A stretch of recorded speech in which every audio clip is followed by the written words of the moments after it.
hotties, and welcome back to my crazy ass channel. How are y'all doing today? I hope you are doing amazing. Today, after months and months of demanding, I'm finally doing my first story time, okay? And we are starting this out with a bang. This happened to me a couple years back, and I really just want to get into it right now because it's probably going to take me a while to explain this, and I'm just in the mood to talk, so let's go. Come on, Franklin, come here.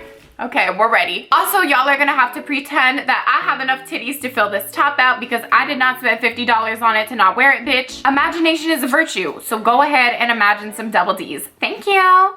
Okay, this story starts when I was a ripe 15 years old. There are two things that I have wanted ever since I was born. One being a boyfriend, and two, to be famous, bitch. Unfortunately, at 21 years old, I have not been able to succeed for either of those, but whatever.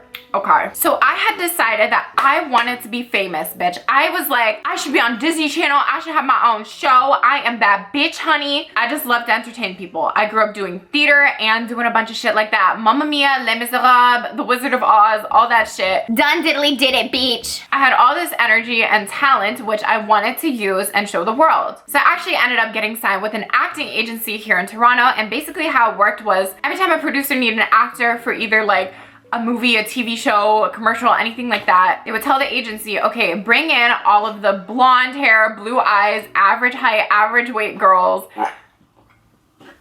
Are you okay?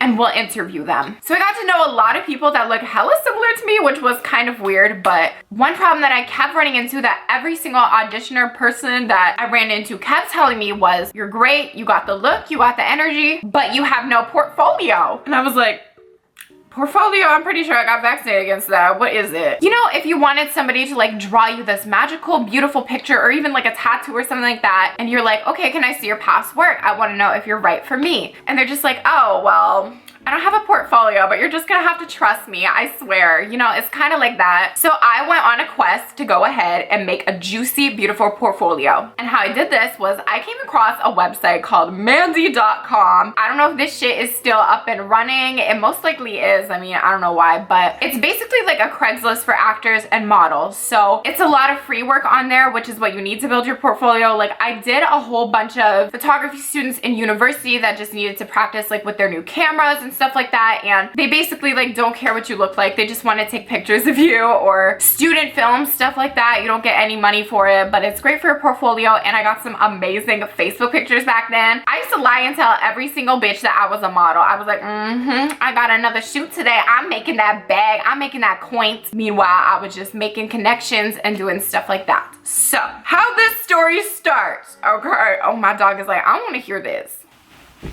He really didn't want to hear that.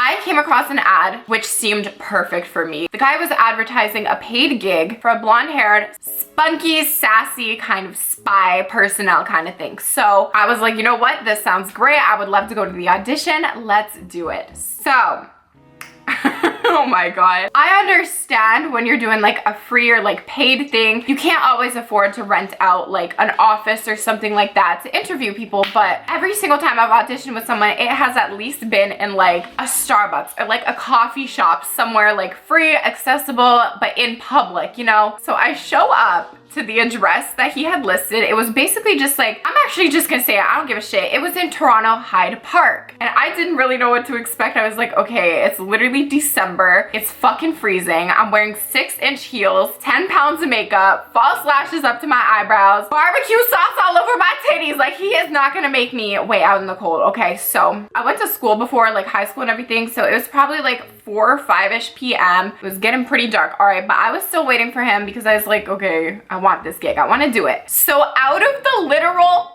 fucking bushes comes this man wearing all black. He was dressed pretty nice, by the way. It was like fancy attire. He had a hat on, he had glasses, and he had kind of a grungy look to him. So he was like, hey, like, are you here to audition? Are you here for this and that? Like totally hitting on me right away. But I was kind of just like, I still wanted this position. I still wanted to do it. I tried to keep things professional. So I stood up straight and I said, yes, that's me. Hello, I'm here. I'm ready. What do you got for me? So he literally says to me, follow me.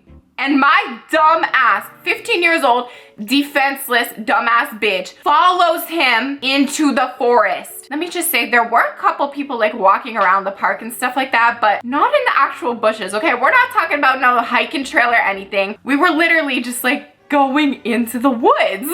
I mean, I had my phone with me and everything, but I was pretty tiny back then. I was like 5'2", 100 pounds. What the fuck am I gonna do against a 40-year-old man? You know what I'm saying? But I mean, it was pretty legit. He started setting up like his camera. He gave me a little script to read off of, and it was pretty good. I mean, other than the fact that I was stranded in a forest with him, it wasn't that bad. I read out the lines and he was like, "You are so perfect. You are exactly what I want. Please do this for me. You don't even have to come back for another audition. I'm not going to audition anybody else. I want you." And that was a huge confidence booster. That has never happened to me in my life. Nobody has ever been like, "Yes, bitch, you are the one for me. You don't need to waste no time. You got the gig." So I was really happy. He's like, "Oh my God, thank you so much." And he basically wanted to film the next day. So he told me what he wanted me to wear when I came back. And it was basically like leather pants, high heels, and then any type of black shirt. Again, middle of December, Canadian winter. It was fucking cold, but I woke up the next morning and I got ready for my big gig, okay? He really hyped it up. He was like, "This is going to be a feature film. I promise you. It is going to be on Netflix. It is going to be in the movie theaters. Like, everybody is going to know your name. I'm going to make you famous." And my little naive ass believed him. But okay, anyways, I show up to the park. He's there. I was like, "Hey, how are you?" And right away, I noticed a different vibe. It was like, he was making hella eye contact and giving me like hungry eyes, you know what I'm saying? So right away, I made it very obvious to say to him that I was 15. I kind of just like threw it in there to let him know I'm a minor. I was like, "Sorry, I was kind of off yesterday. I had a really long day at high school. It's my first year of high school. I'm a freshman. I'm not used to this." But he was just kind of like, "Oh yeah, that's cool. I remember high school." And he would just like really wasn't taking the hint, or maybe he just didn't care. I don't know. So we start walking into the forest. Oh, this is so cringy. We start walking into the forest and my heart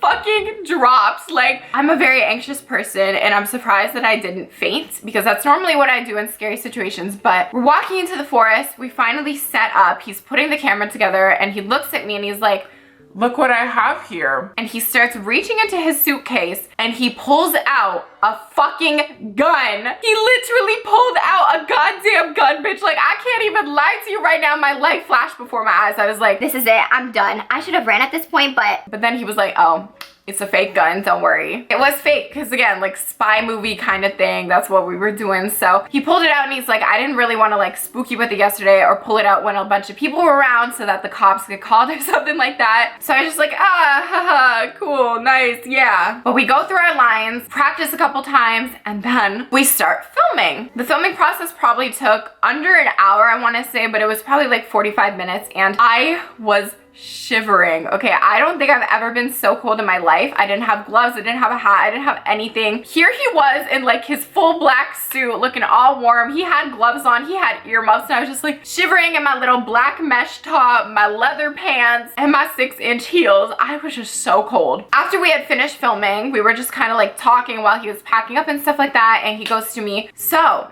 have you ever done a bikini shoot before?" And I was like, I'm not really into modeling. I just want to like act and stuff like that. Modeling shoots are not my thing, you know? And he just kept hitting on me and saying stuff like, "Oh, well, you know, I could make it so comfortable for you. I would love to do one with you. You would be so comfortable, I promise." Like, I think he said comfortable more than fucking mattress ads, bitch. Like, he literally kept saying how comfortable he could make me. And then I remember he got real close up to me and he's like, "So what color are your eyes?" I don't know, like blue, green, gray. He got a bit closer, just like this. He's like, "So is there anything else you want to add into the video?" Bitch, it's your video. Why the hell are you asking me? Like, no, I would like to go. I would like to leave. My fingers are about to fucking fall off. I can't feel my ass. And then he leans in closer and he's like, "Well, what if I give you a kiss and you kiss me back?"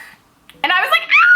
I literally, like, I have never jumped back further in my life. I have never been more terrified, bitch. I was so scared. We're like a 15-minute hike into the forest. Ain't nobody coming through here. It's cold. He's gonna kill me. But I was basically like, I am 15, I'm a minor, I can't be doing this. Even if I wasn't a minor, like I came here to act. Like I started freaking out. Again, I have anxiety, I don't really have a filter, so I was just like, I'm 15, I don't want to do this, and I just started walking. And then like I didn't even want to turn around, like I was just walking straight, speed walking style, bitch. And I just hear him like calling after me. He's like, oh, I swear, I'm so sorry, I don't know what came over me, I'm a professional, I would never do this, blah, blah, blah. But I did not turn around once. I did not shout anything back to him. I just walked out of the forest so scared. And I remember calling my mom because I was like, if he fucking like attacks me or something like that, at least I got my mom on the phone, she'll know where I am, like the cops will find me, like I don't know. So I called my mom, I started explaining to her what just went down, and my mom literally says to me in the calmest fucking voice ever, well, that's what happens in this industry. And I was like, ah, like I'm literally going to die. So I make it out of the forest. I get my mom to pick me up. I get in the car and I was just like, I think I'm done with this. I think I'm done. I can't. Like, I don't know if I'm overreacting, but 15 years old and some 40-year-old dude is trying to get with you in a forest. I'm sorry, but like I should not have ever put myself in that situation. But yeah, that was a story of how I kind of gave up on acting and fucking hated myself. But yeah, I hope you guys enjoyed my first story time video. If you take anything away from this, I just want to say that you need to be careful in anything you do in life. Always tell people where you are, because realistically, it could have ended very bad, bitch. I mean, I know I'm like joking about it and stuff like that, but it could have been horrible. If he really did have those motives, he could have fucked me up. But I just want to say thank you guys so much for watching my first story time video ever. I have so much stories because I used to be such a party girl slut. I have seen insane fucking shit in my life. Horse tranquilizer stories, Molly, all that shit, you know. But yeah, I just want to say thank you guys so much for watching this video. I'm really happy I got to share this story with you guys, and maybe we'll have more of an emotional story time next time so we can all cry together and bond, because you're not best friends unless you cry together, right? Please give this video a thumbs up if you enjoyed it. Talk to me in the comment section down below and subscribe if you have not already, and I will talk to y'all tomorrow. So, goodbye, thoughties.